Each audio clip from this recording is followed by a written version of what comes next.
Video ini menjelaskan secara terperinci mengenai pemetaan minda oleh Tony Buzan. Siapa itu Tony Buzan? Tony Buzan adalah ahli psikologi British dan pengarang beberapa buah buku tentang cara menghafal dan keberkesanannya. Dia terkenal dengan teknik pemetaan minda dalam bukunya iaitu Mind Mapping yang membantu anda memperbaiki struktur dan cara menghafal maklumat. Beliau juga memperkenalkan teknik untuk meningkatkan kelajuan membaca dalam bukunya yang bertajuk The Speed Reading Book. Sebagai pencipta kaedah pemetaan minda, beliau adalah pakar terkemuka di dunia mengenai literasi mental.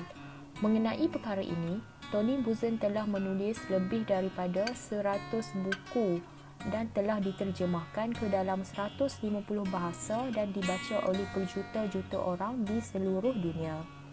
Tony Buzan adalah pakar dalam bidang proses pemikiran, kreativiti dan inovasi. Kaedah pemetaan minda digunakan oleh kira-kira 250 juta orang. Selain itu, beliau juga merupakan seorang penceramah yang cemerlang dan berpengalaman dalam bidang proses pemikiran, kreativiti dan inovasi. Selain itu, Tony Buzan juga pakar mengenai prinsip pembelajaran, produktiviti dan kecekapan. Beliau telah menyediakan perkhidmatan perundingan kepada organisasi antarabangsa yang besar seperti Microsoft, IBM, British Telecom dan sebagainya.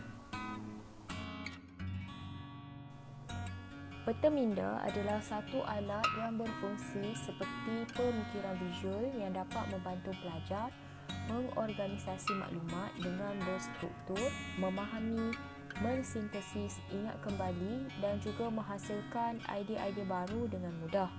Menurut Buzan tahun 2003, peta minda digunakan dalam pelbagai bentuk dan aplikasi termasuklah dalam bidang pembelajaran dan pendidikan, di mana ia sering kali diajar sebagai jaring ataupun penjaringan dalam merancang dan pengilustrasian dalam kejuruteraan.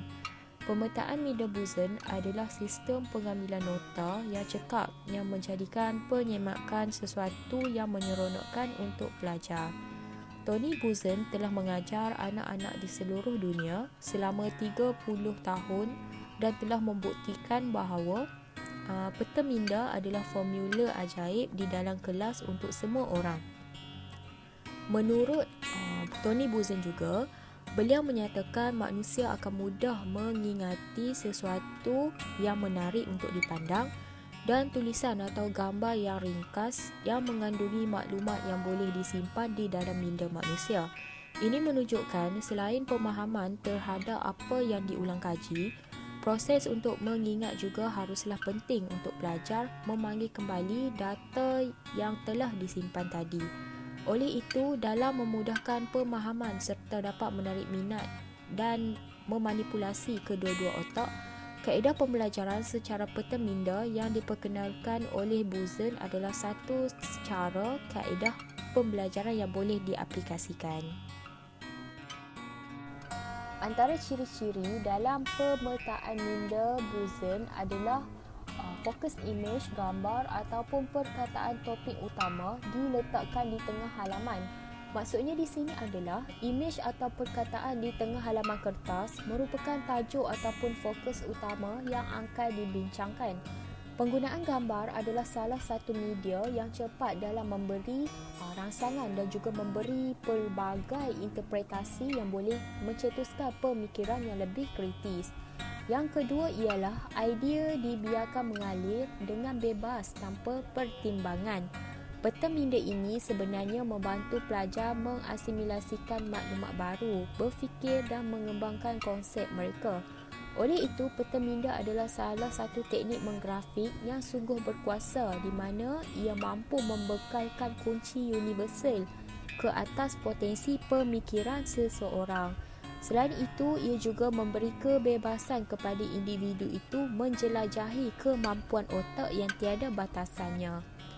Ciri yang ketiga adalah kata kunci digunakan untuk mewakili idea.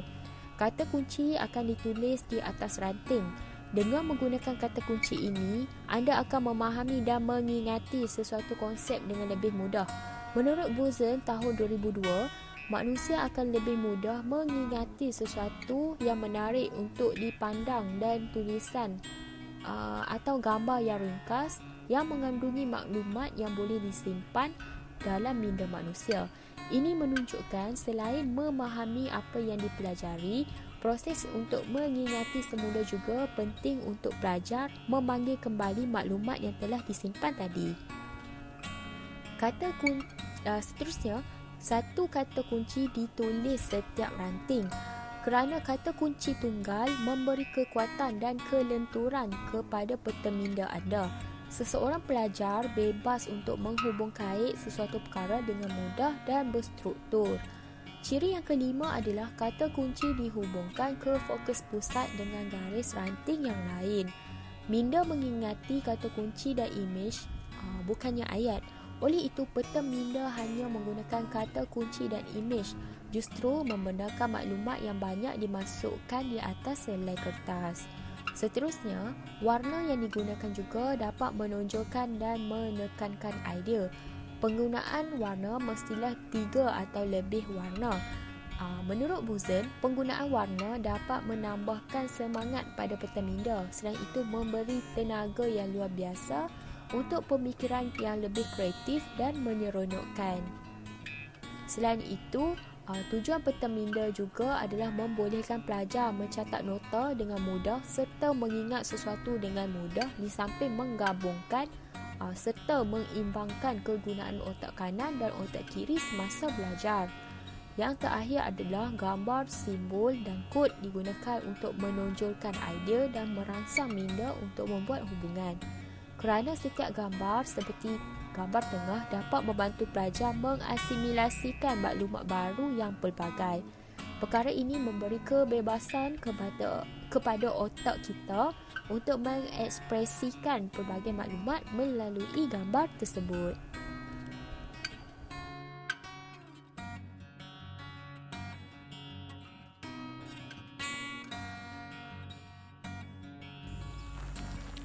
Untuk menghasilkan peta minda yang menarik dan kemas, anda perlu mengikuti 4 langkah. Langkah pertama, mulakan dengan imej utama. Imej utama mestilah melambangkan topik yang dibincangkan. Anda perlu menggunakan 3 atau lebih warna. Jika anda menggunakan perkataan sebagai imej utama, perlukan dimensi di sekeliling perkataan tersebut. Namun begitu, penggunaan perkataan sebagai imej utama tidak digalakkan. Langkah 2, sambungkan ranting utama pada topik utama. Ranting utama mestilah bersentuhan dengan imej utama dan ia perlu berlekuk lembut, menirus dan berwarna. Langkah 3, cetakkan imej perkataan idea di atas ranting utama. Imej atau perkataan ini merupakan idea berkenaan topik yang dibincangkan. Perkataan perlu dicetak dengan jelas. Hanya satu perkataan atau kata kunci digunakan untuk satu ranting. Panjang perkataan mestilah sama dengan panjang ranting yang digunakan. Pastikan imej atau perkataan sentiasa dicetak di bahagian atas ranting. Perkataan perlu ditulis mengikut bentuk lekukan ranting. Langkah 4, tambahkan ranting dan cetakkan imej atau perkataan sub-idea pada hujung ranting utama. Ranting mestilah lebih nipis daripada ranting utama. Saiz perkataan sub-idea perlu lebih kecil daripada saiz perkataan yang digunakan untuk idea.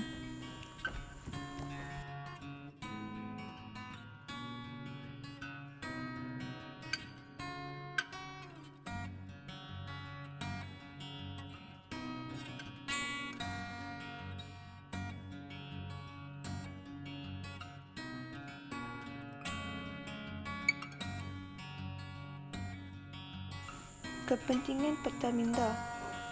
Yang pertama, peta minda dapat menghasilkan nota. Peta minda boleh digunakan untuk membuat nota bagi sebarang sumber Ia mampu menghasilkan nota yang ringkas serta mudah diasimilasi.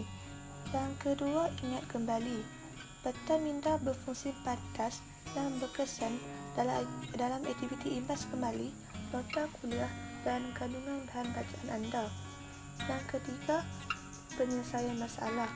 Setiap kali seseorang berhadapan dengan permasalahan, sama ada dalam bentuk bidang profesional atau pribadi, peta minda mampu membantu individu tersebut untuk mengenal pasti isu-isu dan hubung kaitan antara satu sama lain. Yang keempat, perancangan. Setiap kali seseorang merancang sesuatu, peta minda mampu membantu individu tersebut memperolehi dan mengurus semua maklumat berkaitan dengan mudah. Peta minda boleh digunakan untuk merancang sebarang penulisan, sama ada dari surat hingga ke skrip lakonan maupun buku. Di samping itu, peta minda boleh digunakan untuk merancang satu mesyuarat, aktiviti harian, pelancongan, kerangka karangan, penulisan, laporan, persembahan dan sebagainya.